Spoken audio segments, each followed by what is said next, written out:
Thanks to Lenovo and AMD for sponsoring today's video. What's going on, guys? It's your average consumer, and I've been listening to you guys. You want to hear about more tech you can actually afford. For real. So today we are going to be taking a look at some awesome tech that won't break the bank. First one being this guy over here. We have the Lenovo Legion 5 with AMD Ryzen 7 4800H mobile processor. A gaming laptop with some awesome specs for some great performance that costs a lot less than you'd think, considering what it can do. And for my computer heads out there, this guy's packing the AMD Ryzen 7 4800H mobile processor, as well as NVIDIA's GTX 1660 Ti graphics card, so you're gonna be able to play some games with some really good settings. But that's just my configuration. Obviously, you can configure this to have the kind of specs that work best for you. Now, some of the stuff I really like about this laptop is that it has a 15-inch display. It's a 1080p panel with a 144 hertz refresh rate. So we're looking at a really solid panel here for gaming. Not to mention it has Lenovo's True Strike keyboard, which feels really, really comfortable to type on. Ari. Should I become a gamer? Should I be doing hit them keys, man? These? Wow, that's not how you type. So like that's what the gamers do, right? These buttons here. Okay, yeah. Yeah, that feels nice. I'll just type regular. Yeah, that feels good. Don't take it from her, take it from me. But yes, the Legion True Strike keyboard feels really nice to type on. It's got nice soft landing. So whether you're gaming or you're just typing up like a paper, doing whatever it is you do when you type, it actually feels pretty good. Not to mention it's also backlit, so that's always a plus. So even though it's got the power to get things done in the gaming world, but this thing has like a low-key design. It's pretty minimal, so you don't scream gamer. You can take this thing pretty much anywhere and it's not gonna be an eyesore.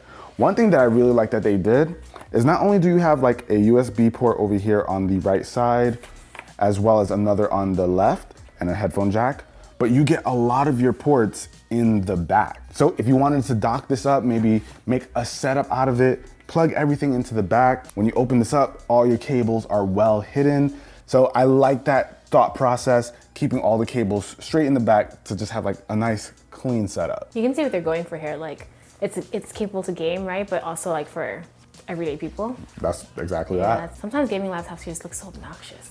You know, with the RGBs all crazy, right. The black and red. We all know what they look like. That. But regardless of how you intend to use it, first and foremost, this thing is great for gaming. I've been able to play games with really high settings. You guys can see that right here. I have The Witcher on pretty much almost max settings, and it looks really good. And I'm able to keep a solid frame rate. And even some of the other games that don't require as much power, I'm able to get a solid 144 FPS. So that kind of stuff just makes me feel all good inside, and especially considering the price. Ari, how much do you think these laptops would cost? What would you say is a starting price? Well, I know the name of the video, so I can kind of expect that. But if I were just to see that on its own, I would say something like $14.99, $15.99. Nah, definitely not. You can find them for like less than $800, Oh. Of course, depending on the configuration. But this one right here, you can actually find on Amazon for less than $1,000. See, when I think like good gaming laptop, I think of like something super expensive. Exactly. Yeah. Usually that's how it goes. But what you're able to get out of this guy is actually pretty impressive for the price. So most gaming laptops, you can easily spend $1,500, $2,000. We've seen $3,000 gaming laptops. What? Yeah, it's a thing. But this one comes in at a really solid price considering just how much you can push the graphics for games. But of course, if you guys want to learn more and see all the different configurations, see what works for you, I'll have their links down below in the description. Be sure to check it out. But the Lenovo Legion 5 with AMD Ryzen 7 4800H mobile processor, I think a lot of people who know this laptop are pretty happy about it because of what you get for the price. Solid stuff. But let's keep on moving. I guess since we're here, we've got this guy, a 50-inch TV from TCL. Now, wait, don't click off the video because I said TCL. They're actually pretty legit. It's pretty legit, all right? It's 4K. It has Android TV built inside of it. Right now, we're actually looking at some wallpapers from Chromecast because obviously with Android TV built into it, you get a built-in Chromecast. Save yourself like $50 or so, all right? So a 4K TV, 50 inches, you'll finally be able to play those 4K games on your PlayStation 4 Pro Xbox One X. But yes, this thing is dope because not only does it have a pretty solid screen, you know, when things are inexpensive, you expect them to just look really bad. It looks pretty good. I'm gonna throw some great content over here. Look at this guy. Looks great. But all jokes aside though, the TV is actually pretty sharp. I'm actually really surprised at the quality that you're getting in terms of just the overall panel. I definitely expected a lot worse considering the price range. But one of the things that I really do like about this TV is the fact that, like I said before, it has Android TV. So it's not just one of those cheap old smart features where it has just a few apps. This is straight on Android TV. So you get access to the Google Play Store. And through here, you get access to games. You have apps where you can watch things. I personally feel like you're getting a lot with this just alone. So if you have things like a Nest security camera, like, you know, smart home kind of stuff, you can actually check in on them right from your TV.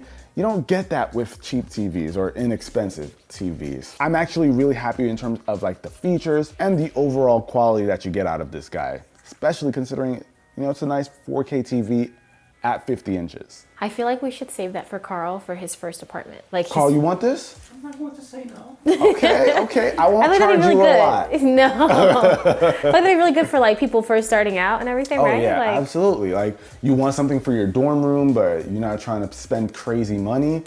Boom, there you go. Yeah. Carl, Yes. how much you think this costs, man? 400. No, Ari? I'm gonna get this one right because I love when you feature the TVs in these, and I usually know the price. This one is gonna be either $249.99 or $299.99. Why do we right? have her here? Get her out of here. Am I supposed to inflate it so that you can surprise me? This one actually costs $269.99. Oh. So definitely in the right ballpark. Good job for Yeah. you. Carl, you see? You saving some money here, A lot man. of money. And one thing that I also like about this TV is that it has like this Google Assistant built into it. So you can use that to control the TV. Open Google Play. Boom. Go to Netflix. And there's some trade-offs. It's a little bit slower, but for the price. It works. Yeah. $269.99, y'all. Turn off TV. Ooh, mic drop. There's a mic in there. Ah. Now, next up, we got our boy Carl wearing it right now. Model Carl, Carl, come let's check it go, out, check it catwalk. Ooh. Yeah. Watch out before you hit me with them dreads. So my boy over here is rocking the Apple Watch Series 3. So it's actually surprising to see the Apple Watch make this list because when you think Apple Watch, you think like, listen, I don't need no super expensive watch. They actually dropped the price. This thing is now $199. So we're looking at sub $200 for an Apple Watch, you guys. Now, for a guy like Carl who doesn't need all the health benefits that the Apple Watch presents that we usually want for, you know, the older folks, like, you know, the heart tracking stuff, the blood sensors, that whole deal. He doesn't need it. He's a nice, healthy chap. Right, cuzzo? Okay. But yeah, a lot of the features that the Apple Watch Series 3 is missing, he doesn't necessarily need. And even considering that the Apple Watch SE is what, 80 bucks more? If he's not gonna use those features, why spend the money? Well, I know why. Performance. But still, the Apple Watch Series 3 is still pretty legit. He looks like a young college student. He doesn't need anything crazy. What do you want your Apple Watch to do for you, Carl? Time, message, that's it. Honestly. Right. That $80 can go towards food Exactly. if he needs it. Starving. So now, even though we're hearing all things about Apple Watch Series 6, Apple Watch SE, if you want to save some money, you could definitely get your hands on the Apple Watch Series 3. While it may not have all the newest and latest features, it is still an Apple Watch. It still performs, I think, majority of the main features that we would want from a smartwatch, but now at a more affordable price. I'll sell that to you if you want it. How much? $200. Full price. Now, next up, we've got this guy over here, the Wise security camera with pan and tilt features. So this is a obvious security camera. When you get this, you're not trying to hide the fact that you want to secure your home.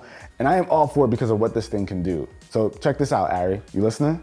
I'm listening. So it has pan and tilt features. Boom. Unheard of. On a webcam. Wow. Okay, so you might have heard of features like that where you can pan and tilt. What that means is You can move the camera around with the app, turn it up and down. Basically, you'll be able to control what you see in your home. So if you're not home and you don't see something that's over there, you can turn the camera. That's awesome. I have the Nest security cameras all over my home.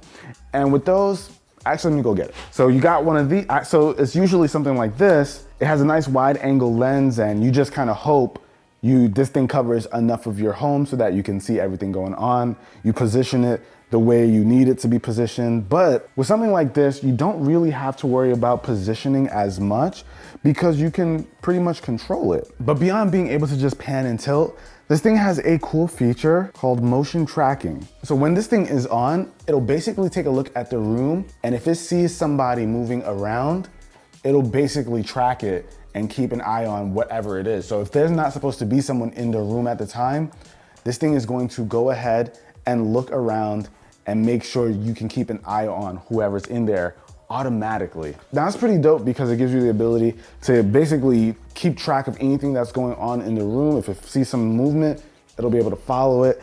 Now, I'm not gonna lie, it does move a bit more than what I would like because it's always detecting something going on. So I wouldn't call it the most accurate thing in the world, but it's a cool feature nonetheless. But be warned, it'd be moving a lot. And of course, it'll do all the other security camera features that you'd come to expect, like take photos, record video. I think it does that to a micro SD card, right, Jay? Yes. And it also has the speak feature. So if you want to speak to whoever's in there, maybe you see a burglar, like, yo, I got you on video, I don't know, or tell your wife to, I don't know. But what I do like is that this thing does have quite a few features considering the price. The only thing you're really missing here are like cloud recording features, but overall the quality is really good on what you see. Like, take a look at that. I'm able to see us really, really clearly. Look at Ari over there. You can see me? Yeah, I see you. Oh God, don't show me. She's trying to hide off the video. Don't worry, Ari. We got blurring technology now. We'll keep you out. So yes, it does all of that. While it's not quite the looker, I think if you're unapologetic about having a security camera in your home, then this thing is definitely worth looking at if you don't want to spend a lot of money. Ari, how much do you think it costs? Actually, Carl, how much do you think it costs? $150. I was gonna say $129.99. Ha! You're both wrong. Really? How far off? Very far off. It's actually $37.95. What? Yeah. So this thing is super cheap, even with those cool features, the ability to move it, do whatever you want with it is really, really inexpensive, which I think is awesome because you can have multiple of these without feeling like I'm gonna break the bank trying to add security cameras to my home. And I feel like that about wraps it up, right? So we saw a bunch of cool stuff here that is very affordable considering their counterparts can cost many times the amount of the actual products shown here. They're not always gonna be the best things when they're on the lower end of the price range, but they're functional and they actually do a good job at what they're supposed to. But if you guys wanna see more of these videos, you wanna see me feature more tech you can actually afford, let me know with a comment down below. Hopefully you enjoyed it. If you did, be the cool guy or girl that thumbs up this video. I'm gonna catch you guys in the next one. So then it's your average consumer. Peace. We need to do like a $5 tech challenge. You think that's possible? Oh, that would be a challenge.